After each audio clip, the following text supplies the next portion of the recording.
Assalamualaikum warahmatullahi wabarakatuh. Selamat siang semuanya. Pada kesempatan kali ini saya akan mempresentasikan perbandingan IPv4 dan IPv6. Sebelum saya presentasikan lebih lanjut, saya ingin bertanya dulu pada kalian semua. Pernah nggak sih kalian mencoba menyambungkan HP kalian ke WiFi atau laptop kalian ke WiFi? Pokoknya perangkat yang bisa disambungkan ke WiFi tapi gagal terus. Ini bisa terjadi karena alamat internetnya sudah penuh. Mungkin kalian bertanya, loh, emang internet punya alamat? Jawabannya adalah iya. Setiap perangkat yang bisa terhubung dengan internet punya alamat khusus yang diberi nama IP address. IP address itu mirip seperti alamat rumah tapi versi online. Masalahnya muncul ketika alamat versi lama yaitu IPv4 sudah makin terbatas. Padahal semakin hari semakin banyak jumlah perangkat yang keluar. Makanya muncullah IPv6 versi baru dari alamat IPv4 yang memiliki banyak fitur dan keunggulan yang lebih canggih dari pendahulunya. Tujuan dari mempresentasikan ini adalah untuk kita mengetahui perbandingan dan perbedaan IPv4 dan IPv6 dalam kemampuan, keterbatasan, dan berbagai fitur lainnya. Untuk itu, perkenalkan nama saya Dwi Arbino Piroho dan kita akan membahasnya. Oke, di sini ada 7 hal yang akan saya bahas. Dimulai yang pertama, yaitu kenapa ini dibutuhkan. Perkembangan pesat teknologi informasi dan komunikasi telah meningkatkan kebutuhan akan sistem pengelamatan jaringan yang lebih efisien dan scalable. Maksudnya adalah untuk memberitahu kalian semua bahwa semakin berkembang pesatnya teknologi, terutama dalam hal informasi dan komunikasi, banyak masyarakat yang membutuhkan sistem pengelamatan jaringan yang lebih efisien dan scalable. Pengelamatan maksudnya adalah cara memberi alamat ke berbagai perangkat untuk bisa saling berkomunikasi satu sama lain. IP protokol versi 4 atau bisa dibilang IPv4 dengan skema 32 bit kini tidak lagi memadai untuk mengakomodasi jumlah perangkat digital yang terus-menerus bertambah. Kenapa? Karena IPv4 pada masa lalu dibuat dengan jumlah alamat yang bisa dikatakan terbatas. Dan di masa lalu juga banyak orang-orang yang masih belum menggunakan teknologi ini, terutama untuk berkomunikasi. Banyak dari mereka di masa lalu yang berkomunikasi masih menggunakan surat, gitu. Nah, sebagai solusi, dikembangkan Internet Protocol versi 6 atau IPv6 dengan skema 128 bit yang menyediakan jumlah alamat yang jauh lebih besar serta efisiensi, keamanan, dan dukungan auto konfigurasi. Jadi intinya adalah IPv6 ini hadir sebagai solusi jangka panjang atas keterbatasannya IPv4 dalam menghadapi tantangan besar jaringan modern ini. Oke, selanjutnya kita akan ke lembaran yang kedua, yaitu latar belakang. IPv4 adalah protokol internet generasi awal yang menggunakan metode pengalamatan berbasis 32 bit. Ini berarti IPv4 mengakomodasi sekitar 4,3 miliar alamat unik. Nah, kenapa IPv4 menggunakan metode pengalamatan berbasis 32 bit? Karena pada saat itu dianggap sudah cukup untuk memenuhi kebutuhan jaringan. Ukuran 32 bit juga dipilih karena efisien diproses oleh perangkat keras yang umum digunakan pada era 1980-an, serta mudah dibagi menjadi 4 bagian yang praktis dibaca dan ditulis. Selain itu, belum terbayang bahwa internet akan tumbuh sebesar sekarang. Namun seiring perkembangan zaman, jumlah alamat ini menjadi terbatas, sehingga muncul IPv6 sebagai solusinya. Selain itu, IPv4 juga bersifat connectionless, unreliable, dan tidak memiliki enkripsi bawaan. Kenapa? Karena IPv4 dulu dirancang untuk sesederhana mungkin dan efisiensi di era awal jaringan, saat keamanan dan keandalan belum menjadi prioritas utama. Sebagai protokol connectionless, IPv4 hanya mengirimkan paket tanpa memastikan apakah paket telah sampai atau belum. Ini yang disebut dengan unreliable, karena tugas itu diserahkan ke protokol lain seperti TCP. Selain itu, enkripsi tidak disertakan agar tetap ringan dan kompatibel dengan berbagai perangkat karena keamanan dulu tuh dianggap sebagai tanggung jawab aplikasi, bukan protokol jaringan. Nah, IPv6 adalah protokol internet terbaru yang menggunakan alamat 128 bit dalam notasi heksadesimal bertitik 2. Contohnya seperti ini, yang mampu menyediakan sekitar 3,4 kali 10 pangkat 38 alamat unik. Kenapa IPv6 itu dibuat dengan 128 bit? Kenapa tidak kurang atau tidak lebih? Karena jika kurang, dikhawatirkan tidak cukup untuk kebutuhan jangka panjang global. Dan jika lebih dari itu, tidak akan memberikan manfaat tambahan besar, tapi hanya menambah kompleksitas dan beban sistem. Nah, selain itu, kenapa IPv6 itu menggunakan notasi bertitik 2 seperti di contoh ini?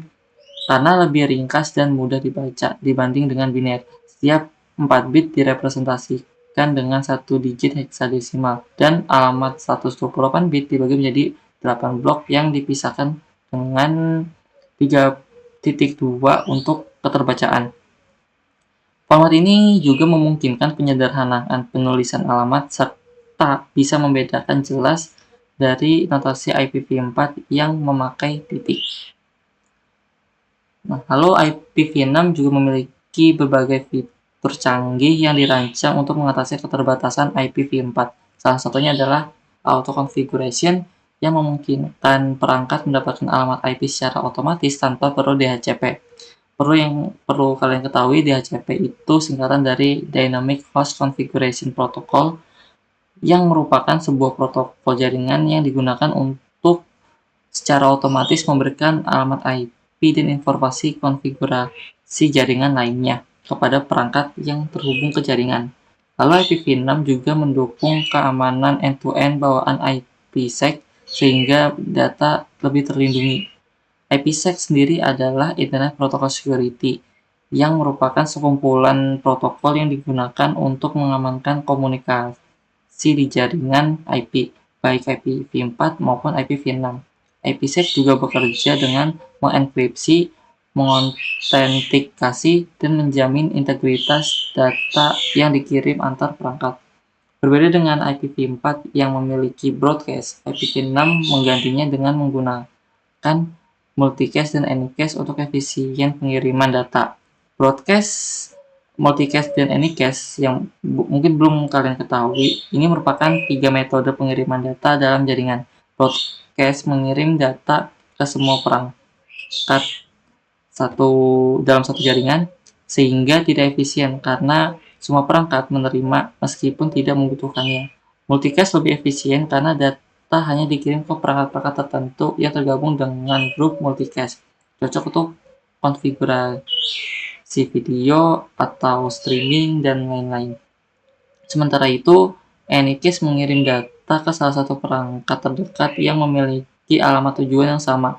Biasanya digunakan untuk mempercepat respon layanan seperti DNS dan CDN. Ketiganya mencerminkan kedekatan dalam mendistribusikan data sesuai kebutuhan dan efisiensi jaringan. Selain itu, ada fitur ekstensi header yang memungkinkan penambahan informasi tambahan tanpa mengganggu struktur utama paket. Selain itu, IPv6 juga mendukung QoS atau singkatan dari Quality of Service untuk mengatur prioritas lalu lintas jaringan. Mungkin kalian juga belum tahu, QoS atau Quality of Service ini adalah fitur jaringan yang mengatur prioritas lalu lintas data untuk menjamin performa aplikasi penting seperti video call, streaming, atau game online. Dengan QoS, jaringan dapat mengurangi delay atau jitter dan paket loss serta mengelola bandwidth agar data penting mendapat jalur lebih baik dibanding lalu lintas yang kurang mendesak. Oke, selanjutnya kita akan ke lembaran yang ketiga, yaitu sejarah IPv4 dan IPv6. IPv4 mulai digunakan pada awal 1980-an sebagai bagian dari protokol inti ARPANET, dikembangkan oleh Departemen Pertahanan Amerika Serikat untuk menciptakan jaringan yang tahan kerusakan dan mendukung banyak QoS. Pertumbuhan pengguna internet dan perangkat pintar menyebabkan IPv4 kehabisan alamat, serta menghadapi keterbatasan dalam mobilitas, keamanan, dan konfigurasi otomatis. Ini menjadi salah satu alasan kenapa IPv4 dibuat sebagai protokol yang connectionless dan unreliable, karena tujuan awal dipengembangkannya oleh Departemen Pertahanan Amerika Serikat untuk menciptakan jaringan yang tahan kerusakan atau yang disebut dengan fault tolerant. Dengan desain connectionless dan unreliable, jaringan bisa tetap berfungsi meskipun sebagian jalur atau perangkat gagal karena tidak bergantung pada jalur yang tetap atau koneksi yang stabil. Hal ini sesuai dengan kebutuhan militer saat itu yang menginginkan komunikasi tetap berjalan meski ada serangan atau gangguan infrastruktur. Lalu IPv6 dikembangkan pada awal 1990-an oleh IETF sebagai solusi atas keterbatasan IPv4. Awalnya dikenal sebagai iPing, dan karena tidak kompatibel langsung dengan IPv4, transisinya dilakukan melalui dual stack, tunneling, dan header transition. Mungkin kalian belum tahu, IETF itu singkatan dari Internet Engineering Task Force, adalah organisasi terbuka yang mengembangkan dan memelihara standar teknis yang menjadi dasar dari internet seperti TCP atau HTTP dan DNS. IPv6 awalnya disebut PING atau singkatan dari IP Next Generation karena merupakan proyek pengembangan versi baru dari protokol internet untuk menggantikan IPv4. Nama iPing digunakan selama tahap riset dan perumusan standar oleh IETF. Setelah desainnya sudah disepakati, protokol ini resmi dinamakan IPv6 karena versi sebelumnya adalah IPv4 dan versi 5 telah digunakan untuk eksperimental lain. Lalu ada dual stack, tunneling, dan hybridization. Ini merupakan tiga mekanisme transisi dari IPv4 ke IPv6. Dual stack memungkinkan perangkat menjalankan IPv4 dan IPv6 secara bersamaan agar dapat berkomunikasi dengan dua jenis jaringan. Tunneling digunakan untuk mengirimkan paket IPv6 melalui jaringan IPv4 dengan membungkusnya dengan format IPv4. Sementara itu, header translation mengubah header paket IPv6 menjadi IPv4 dan sebaliknya agar perangkat tetap saling berkomunikasi meskipun berbeda protokolnya. Oke, selanjutnya kita akan ke lembaran berikutnya, yaitu perbandingan teknis antara IPv4 dan IPv6. Dari segi ukuran alamat, IPv4 menggunakan alamat 32 bit yang hanya menyediakan sekitar 4,3 miliar alamat unik, sedangkan IPv6 menggunakan alamat 128 bit yang mampu menyediakan sekitar 3,4 kali 10 pangkat 38 alamat, sehingga jauh lebih banyak dan mencukupi untuk kebutuhan masa depan. Dari segi notasi, IPv4 memakai sistem desimal, sedangkan IPv6 menggunakan notasi heksadesimal. Untuk kebutuhan NAT atau Network Address Translation, IPv4 sangat memerlukan NAT. Kenapa? Karena keterbatasan jumlah alamat, sehingga satu alamat publik bisa digunakan oleh banyak perangkat. Sebaliknya, IPv6 tidak membutuhkan NAT, karena setiap perangkat bisa mendapatkan alamat publik langsung berkat kelimpahan alamat yang tersedia. Dari segi keamanan, IPv4 hanya mendukung IPsec atau Internet Protocol Security secara opsional. Artinya, harus ditambahkan secara manual. Berbeda dengan IPv6 yang sudah memiliki IPsec secara bawaan sehingga keamanan lebih terintegrasi. Terakhir, dari segi routing, IPv4 dianggap kurang efisien karena dapat menyebabkan table routing yang kompleks. Sebaliknya, IPv6 lebih efisien dan cepat karena mendukung struktur alamat yang mempermudah agregasi dan penyederhanaan routing. Oke, selanjutnya kita akan ke lembaran berikutnya, yaitu cara kerja IPv4. Ini adalah ringkasan dari cara kerjanya. Yang pertama, data dikemas di datagram, terus router mengarahkan paket ke tujuan, habis itu sampai ke tujuan, data akan disusun kembali. Nah, jadi ini yang pertama, data yang dikemas dalam bentuk datagram IPv4. Datagram ini terdiri dari header yang berisi informasi penting seperti alamat IP, sumber, dan tujuan, serta bagian data yang membawa isi pesan. Proses ini memungkinkan sistem untuk mengidentifikasi data yang dikirim melalui jaringan. Kedua, datagram yang telah terbentuk akan diarahkan menuju alamat tujuan melalui perangkat-perangkat jaringan seperti router. Setiap router membaca header datagram dan menentukan jalur terbaik untuk meneruskan paket berdasarkan tabel routing yang dimilikinya. Dalam proses ini, paket bisa melewati beberapa router hingga mencapai jaringan tujuan. Ketiga, setelah sampai di perangkat penerima, jika datagram sempat terpecah menjadi beberapa fragmen selama perjalanan, maka fragmen-fragmen tersebut akan disusun kembali menjadi data yang utuh. Bagi kalian yang belum tahu, jika paket yang dikirim itu melebihi kapasitas, data tersebut akan dipecah menjadi beberapa. Karena itu, pada saat sampai ke tujuan, data yang terpecah itu akan disusun kembali menjadi data utuh.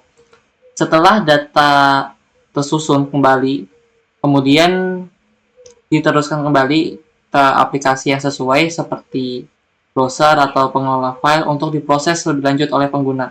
Proses ini menggambarkan bagaimana IPv4 bekerja untuk mengatur komunikasi data dalam jaringan komputer secara efisien meskipun IPv4 ini bersifat connectionless.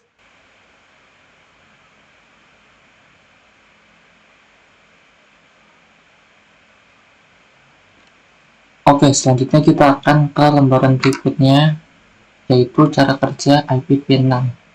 Sekilas, cara kerja IPv6 itu hampir mirip seperti IPv4. Yang membedakan adalah perangkat itu harus terhubung ke jaringan untuk bisa mendapatkan alamat IPv6. Lalu data dikemas di datagram, tapi ini versi IPv6-nya yang menggunakan IPv6 paket. Lalu routing mengarahkan paket ke tujuan. Pada saat sampai ke tujuan, data disusun kembali. Jadi IPv6 itu bekerja melalui beberapa tahapan. Yang pertama, sesuai yang sudah dijelaskan, perangkat harus terhubung ke jaringan dan memiliki alamat IPv6 yang unik. Alamat ini bisa diperoleh melalui metode SLAAC atau singkatan dari Stateless Address Auto Configuration yang memungkinkan perangkat membuat alamat sendiri atau melalui DHCP versi IPv6 yang memberikan alamat dari server. Setelah terhubung, perangkat menggunakan protokol Neighbor Discovery Protocol atau disingkat dari NDP untuk memastikan koneksi lokalnya. Kemudian data akan dikirim, dikemas dalam bentuk paket IPv6 sesuai yang kedua ini. Lalu paket ini terdiri dari berukuran 40 byte yang berisi informasi penting seperti alamat sumber, tujuan, serta payload yang berisi data utama dari lapisan aplikasi seperti TCP atau UDP. Header IPv6 lebih sederhana dan efisien karena tidak menyertakan checksum. Setelah data dikemas, router akan mengarahkan paket tujuan. Router membaca alamat tujuan dari header dan meneruskannya ke jalur terbaik berdasarkan routing table serta protokol routing seperti OSPF v3 atau BGP v6. Jika tujuan berada di luar jangkauan lokal, paket dikirim melalui router gateway hingga mencapai jaringan tujuan. Saat paket sampai ke perangkat tujuan, data akan disusun kembali. Seperti yang nomor 4 ini, header IPv6 dibaca dan dihapus, lalu payload dikirim ke aplikasi yang membutuhkan. Jika data mengalami fragmentasi saat dikirim, data tujuan akan menyusunnya kembali menjadi bentuk semula agar dapat digunakan sebagaimana mestinya. Oke, selanjutnya kita akan ke lembaran yang terakhir, yaitu implementasi IPv4 dan IPv6.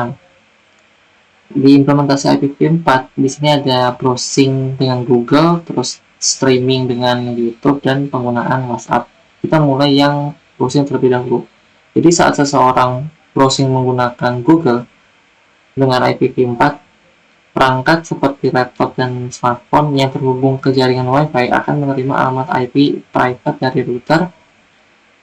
Ketika pengguna mengetik seperti google.com, perangkat mengirim permintaan DNS untuk mencari tahu apakah alamat IP-nya ada di server Google. Setelah menerima IPv4 public Google, permintaan HTTP dikirim dengan perangkat melalui router dan diteruskan ke internet menggunakan teknik NAT atau singkatan dari Network Address Translation. Router menerjemahkan alamat IP private ke alamat IP public yang dimilikinya agar komunikasi dengan server Google dapat terjadi. Berikutnya kita akan mulai streaming dengan YouTube. Jadi menonton YouTube atau Netflix, proses awalnya itu mirip. Perangkat mendapatkan alamat IPv4 secara private, lalu mengakses server streaming melalui alamat IPv4 public. Setelah terhubung, data video dikirim dalam bentuk paket-paket IPv4 yang berisi informasi video. Biasanya itu melalui protokol TCP atau UDP. Karena video dikirim dalam bentuk potongan-potongan atau chunks, setiap paket IPv4 membawa bagian data video yang berbeda dan dikumpulkan ulang oleh perangkat pengguna. Setelah proses ini, NAT telah berperan penting agar banyak perangkat dalam satu jaringan rumah bisa menonton video dengan hanya menggunakan satu alamat public saja. Lalu saat menggunakan WhatsApp, perangkat pengguna akan terhubung ke server WhatsApp melalui IPv4. Nah, WhatsApp menggunakan alamat IPv4 public dari pusat data miliknya untuk menerima dan mengirim pesan.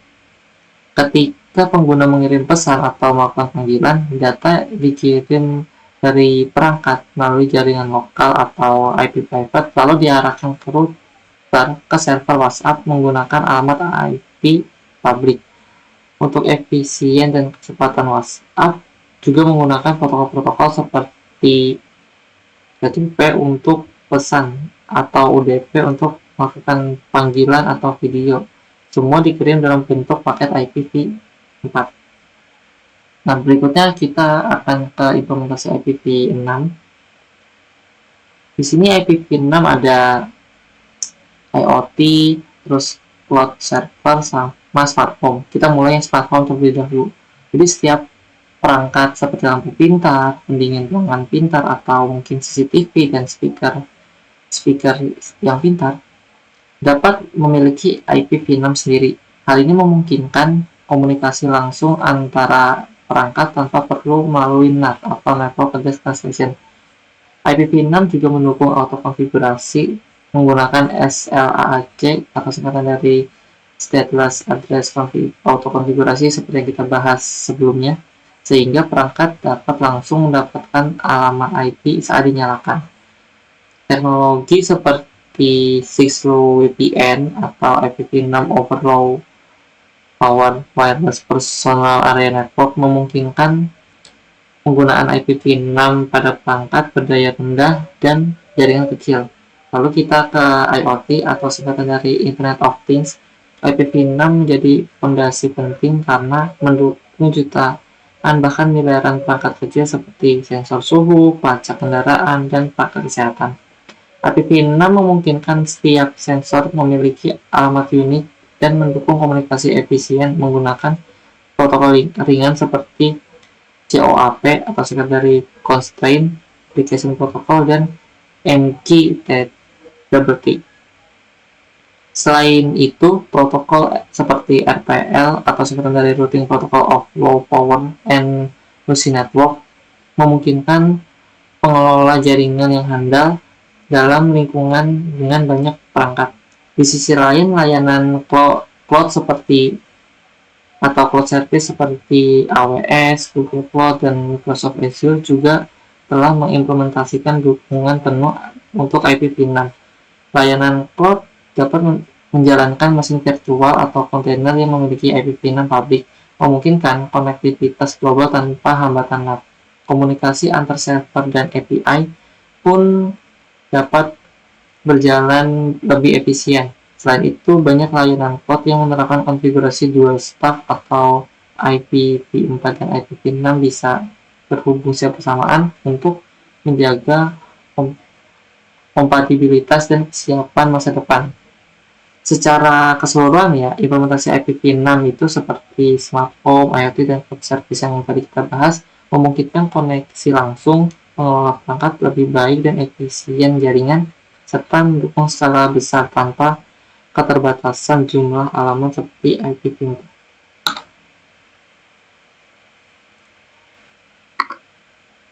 Oke, pembahasannya sudah habis, jadi kesimpulannya adalah IPv6 itu adalah penyempurnaan dari IPv4 yang dirancang untuk mengatasi keterbatasan, terutama dalam jumlah alamat.